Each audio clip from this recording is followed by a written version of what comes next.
বলছি না, আসামে তো এনআরসি হয়ে গেছে, মুসলমান তাড়তে পেরেছে? একটু বলুন।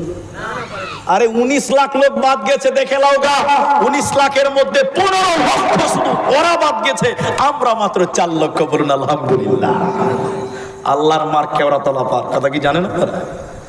শুনে নাও, ইংরেজরাও চেয়েছিল এইভাবে, কিন্তু পারে নাই। খুব ষড়যন্ত্র করেছে, মেন জায়গাতে এলাম এবার। তখন বলছে পারি না কেন রে, মুসলমানকে পারি না কেন?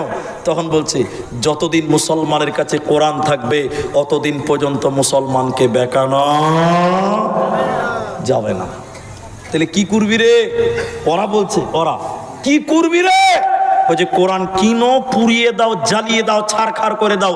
যেদিন পৃথিবীতে একটাও কোরআন থাকবে না, মুসলমান এমনিতেই কাবু হয়ে যাবে। এদিকে দেখেন আমার দিকে, এটা বেঈমান, আমার মতন লম্বা পাঞ্জাবি আর লম্বা